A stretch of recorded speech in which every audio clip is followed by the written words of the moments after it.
Tingnan mo kung paano mukhang natatakot ang mga bungo na parang hindi sila pinatay.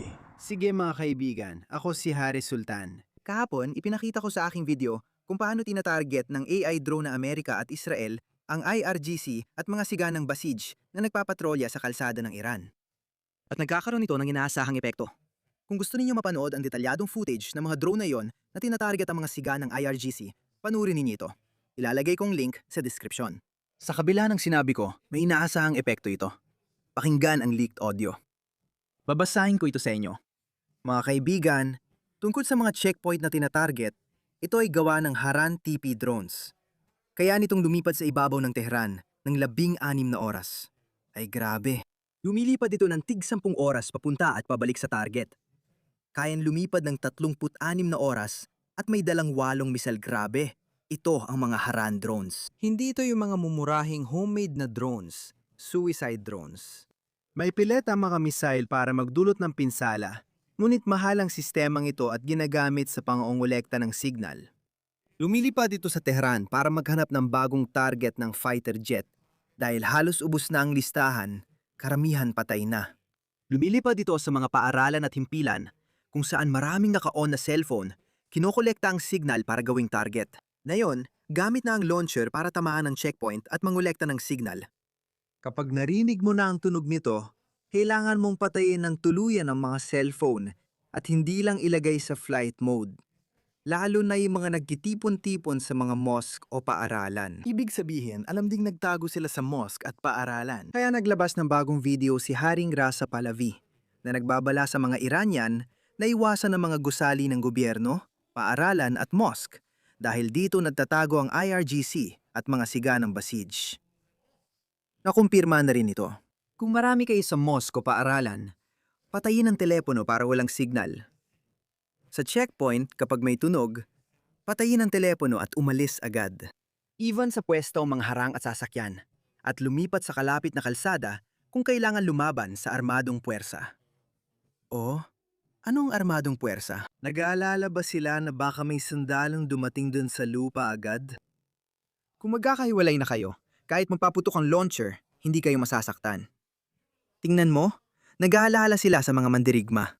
Hindi sila nagmamalasakit sa mga mandirigma, kundi nag-aalala lang dahil sundalo ang mga ito. Kapag patay na sila, tapos na rin sila. Huwag kayong matakot. Sa mga checkpoint na nadaanan ko sa lungsod, natatakot ang mga tauhan at tumitinggala sa itaas. May kamatayang nagmumula sa kung saan. Hindi mapakali dahil natatakot sila. Tingnan mo ang takot sa mukha nila na baka mapatay sila.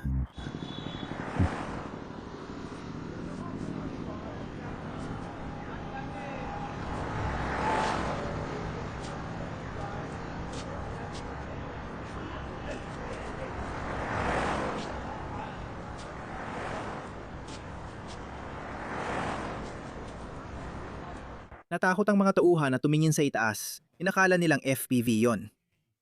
Walang tao sa lupa habang gumagawa sila ng daan para mailipat ang kanilang puwersa mamaya. Kontrolin mo ang takot mo at maging alerto.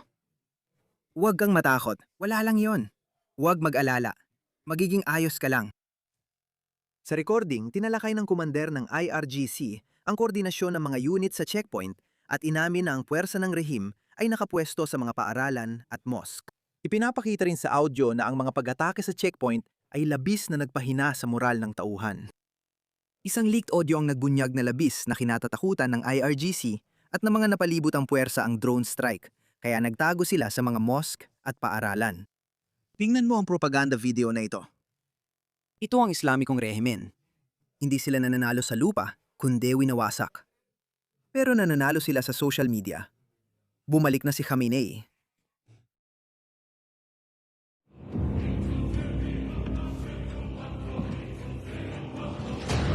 Tingnan mo siya.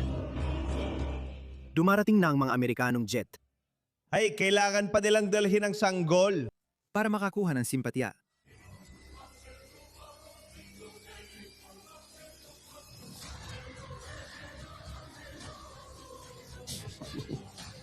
Oh. Iyan ay propaganda. Iyan si Khamenei. Boom! heto na ang kamatayan. Tumingala ka, Khamenei. Tumingala ka. Tumingala ka. Tumingala ka. Naku. Boom! Malapit na siyang mapunta sa impyerno.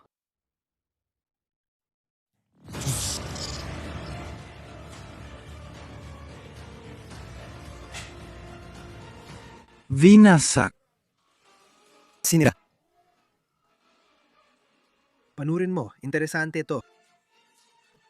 Oh, natirang singsing. Hanggat nananatili ang mahiwagang singsing, mananatiling buhay ang kinabukasan ng ating bayan. Ang laki ng crater na yan. Mukhang masama. Handa na kitang patayin. Sa totoo lang, pinagmumukha nitong astig si Trump. Heto ang isa pang Khamenei. Wala pang ganitong nangyari noon. Sa palagay ko, iniisip ng masasama na sila ay bayani. Sa tingin ko, hindi nakita ni Hitler ang sarili niya bilang masasamang tao. Paano kaya nakakatulog ang mga taong ito sa gabi? Si Khamenei ang nagutos noon. Alam mo, si Khamenei, tatay niya ang nagutos na supilin ang mga nagpoprotesta. Wala akong pakialam kung ilang mamatay. Tingnan mo yan.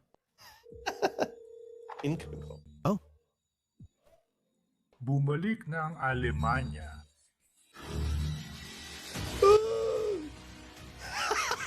Tingnan mo ito. Araw-araw silang nagpapakawala ng isa o dalawang misil. Ganito nila gustong makita sila ng kanilang bansa ayon sa kanya. Walang nangyayari. Wala, literal, wala talaga. Oo, tingnan mo, ibig kong sabihin, patuloy pa rin silang nagpapakawala ng mga misil at nagpapalipad ng mga drone. At sa totoo lang, ang kailangan lang nila ay isa o dalawang misil na tumama sa target.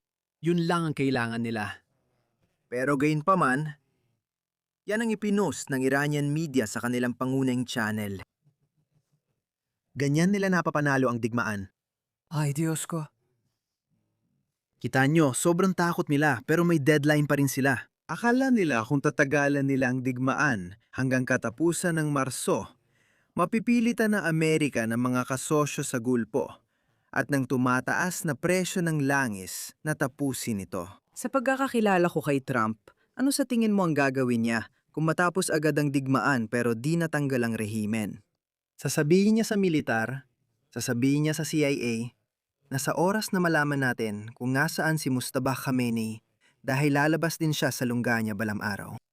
Sa oras na lumabas siya, ipaalam mo sa akin at pipindutin ko ang button at boom! Tapos ka na. Sa tingin ko, yun ang gagawin ni Trump. Hindi naman kailangan magpadala ng 100,000 sundalong Amerikano para pabagsakin ang diktador. Yun ang pinakamalaking pagkakamali na ginawa ng Amerika noong 2003 kaugnay ng Iraq. Kailangan lang nilang hintayin lumabas si Saddam Hussein at pindutin ang button habang inuulit ito. Sa tingin ko, naiintindihan ni Trump ang pulisiya, tulad ng ginawa niya sa Venezuela. Mukhang ito ang inaasahan niya. Kapag natanggalan ng liderato ang rehimeng Islamiko, mawawala na sila. Lamang ideya sa tingin ko. Pero hindi ito kasing dali ng sa Venezuela dahil nandyan ang anak ni Khamenei. At kaya nga ginawa ng IRGC na susunod na leader ang anak ni Khamenei na labag sa kanilang konstitusyon, labag sa mga prinsipyo. Pero kapag nawala na si Khamenei, ilang beses na sino ba gustong maging pinuno? Ayoko, hindi ako. Kaya walang gustong kumuha ng posisyon. May nagsasabi na baka patay na siya o nakakoma. Kaya hindi natin alam. At ang dahilan kung bakit nila in-announce ay gusto nilang ipaalam sa mundo. O mas mahalaga, gusto nilang ipaalam sa mga Iranian na sila pa rin ang namumuno. Kaya huwag kayong maglalakas loob na lumabas sa kalsada. Kaya alam mo, hindi pa tapos ang lahat. Oo, kapit na kapit sila sa kanilang kapangyarihan. Pero hindi pa tapos ang lahat.